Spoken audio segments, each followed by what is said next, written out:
প্রতিনিয়ত তাপমাত্রা বৃদ্ধি পাচ্ছে। গ্লোবাল ওয়ার্মিং, যেটা গ্লোবালাইজেশন, গ্রিন হাউস ইফেক্ট, বিভিন্ন নামে পরিবেশ বিজ্ঞানীরা ব্যাখ্যা করছেন। গত বছরের তুলনায় এবার সূর্যের তাপের যে মিটার তাপমাত্রা যেটা আছে সেলসিয়াস, এটা আরও বেশি। শুধুমাত্র যখন সূর্য কিরণ দিচ্ছে তখনই তাপটা, রাস্তায় চলাফেরা যারা করতেছে, কৃষকরা যারা কাজ করতেছে, তারা এই তাপে অতিষ্ঠ হয়ে যাচ্ছে। এছাড়া কিন্তু অপরাপর অন্য সময়ের ভেতরে, ছায়ার ভেতরে সূর্য যখন ডুবে যাচ্ছে তখন যে ভ্যাপসা একটা গরম, এটা কিন্তু নাই। আছে ভ্যাপসা গরম কিন্তু নাই। তাহলে আমরা সার্বিক স্লোগান দিয়ে দিয়ে পরিবেশটাকে এমনভাবে ভারী করে ফেলছি যে গরম এর আগে ছিল না, এইবারই আসছে, আগামীতেও আর আসবে না। বিষয়টা এমন হয়ে দাঁড়াইছে, এটা অস্থির বেচাইন ভাব। এর পিছনে মিডিয়ার যেমন মিডিয়াবাজি আছে, আমাদের অস্থিরতার বহিঃপ্রকাশ আছে। হ্যাঁ, তাপমাত্রা বৃদ্ধি পাইছে সূর্যের তাপের, সূর্যের রোদ যখন দিচ্ছে তখন। এর বাইরে কিন্তু আবহাওয়া ঠিক আছে।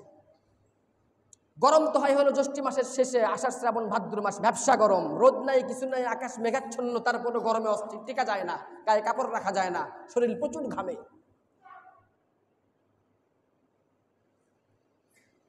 তো অস্থিরতার কোনো সুযোগ নাই। এটার উপরেও আলহামদুলিল্লাহ বলতে হবে, এটার উপরেও আলহামদুলিল্লাহ বলতে হবে। আমরা বৃষ্টি প্রার্থনা করতেছি, আসলে বৃষ্টি হওয়ার সময়ও এটা না। আমরা যদি চাই আল্লাহ দিয়ে দেবে। সালাতুল ইস্তিসকা পড়তেছি, হ্যাঁ, এটা মুমিনের শান, এটা ইমানের তাকাজা। বান্দা যে কোনো মুসিবতের সম্মুখীন হবে তো সুন্নাহ অনুযায়ী আমল করবে, স্বাভাবিক সুন্দর আমল। এটা কালচার, ইসলামের কালচার, ইসলামের সংস্কৃতি। এটা ১৫০০ বছর পুরানো, এটা কোনো বানানো ১০০০ বছরের গপ্প নয়। নবী আলাইহিস সালাতু ওয়াস সালামের মাধ্যমে এর সূচনা। যুগ যুগ ধরে মুসলমানরা এর উপর আমল করে আসছে। সালাতুল ইস্তিসকা, যখনই তাদের বৃষ্টির প্রয়োজন হয়েছে, তারা বৃষ্টি প্রার্থনার নামা, বৃষ্টি বর্ষণের জন্য নামাজ আদায় করেছেন, আল্লাহর কাছে দোয়া করেছেন, আল্লাহ কবুল করেছেন, আল্লাহ দিয়েছেন। নামাজ পড়তে কোনো অসুবিধা নাই। কিন্তু এখানে আর একটা সূক্ষ্ম বিষয় খুব করে চিন্তা করলাম, সব জায়গায় নামাজ হচ্ছে, আলহামদুলিল্লাহ, কোনো সমস্যা নাই, নামাজ পড়বে বান্দা। বরং এটা ইসলামের একটা মৃতপ্রায় কালচার, মৃতপ্রায় একটা সংস্কৃতি পুনরুজ্জীবিত হচ্ছে, আলহামদুলিল্লাহ। এখন তো অপকালচার, অপসংস্কৃতির রসাতলে মূল সংস্কৃতি আর মূল কালচার তো হারিয়েই গিয়েছে। এর একটা কারণ হলো আমরা ইসলামকে জানি না, বুঝি না, নাম্বার ১। ২ নাম্বার কারণ হলো দুনিয়াতে সব কিছু চলবে, শুধুমাত্র ইসলামের কোনো কিছু করতে গেলেই সেটা করা যাবে না, সেটা করলেই সমস্যা। যেমন ঢাকা ভার্সিটির অঙ্গনে সালাতুল ইস্তিসকা পড়ার অনুমতি চাওয়া হয়েছিল, অনুমতি দেওয়া হয় নাই। সেখানে কনসার্ট চলবে, সেখানে পূজা চলবে, সেখানে সব কিছু চলবে, শুধু ইসলাম আর মুসলমানদের কোনো কিছুই সেখানে চলবে না। তো বাধা কয় জায়গায় দিবা? ইউরিদুনা ইউতফিউ নূরাল্লাহি বিআফওয়াহিহিম ওয়া ইয়াবাল্লাহু ইল্লা আন ইউতিম্মা নূরাহু ওয়ালাউ কারিহাল কাফিরুন। তোমরা চাও ইসলামের আলোকে ফুৎকার দিয়ে নির্বাপন করে দিতে, তুমি এক জায়গায় বাধা দিয়েছো, মাঠে মাঠে মুসলিম উম্মাহ আজকে নামাজের কাতার খাড়া করে দিয়েছে, সুবহানাল্লাহি ওয়া বিহামদিহি। এটা দরকার। তবে এখানে সূক্ষ্ম একটি বিষয় চিন্তা করা দরকার, যে এখন তো বৃষ্টির সময় না, তুলনামূলক বৃষ্টির প্রয়োজনও এখন নাই। কারণ মাঠে মাঠে সোনালি ফসল পাকা শুরু করেছে কিনা, কৃষক ধান কাটতেছে, মাড়াই করতে হবে, রোদে শুকাইতে হবে, প্রসেসিং করতে হবে, সংরক্ষণ করতে হবে। আমি আপনি বৃষ্টি চাইতেছি, বৃষ্টি আল্লাহ দিয়ে দেবে, আল্লাহ পারেন সেটা দিয়ে দেবে।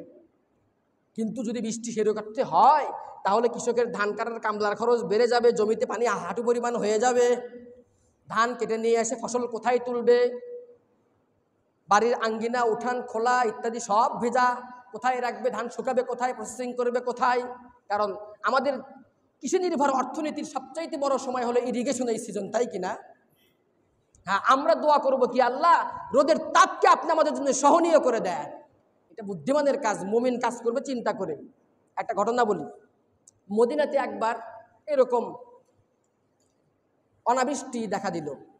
সবাই নবী আলাইহিস সালাতু ওয়াস সালামের কাছে দৌড়ে গেল, ইয়া নবী আল্লাহ, ইয়া রাসূলুল্লাহ, আল্লাহর কাছে দোয়া করেন, তিনি যেন আমাদের কি করেন, একটু বৃষ্টি দেন, একটু কি দেন, বৃষ্টি দিয়ে দেন।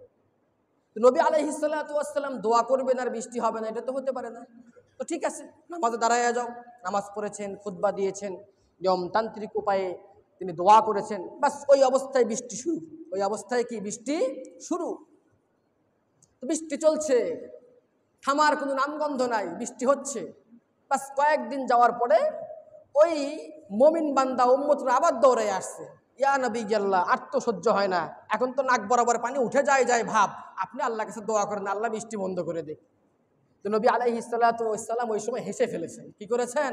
হাসিয়ে দিয়েছেন যে এই উম্মত কতটা কি এটাকে কি বলে আসলে অপ্রস্তুত, কোনো কিছুই এদের কি হয় না, সহনীয় পর্যায়ে হয় না। তিনি আবার দোয়া করেছেন, বৃষ্টি থেমে গেছে। তা আমাদের চাওয়াটা হবে সতর্কতার সাথে, সন্তর্পণে।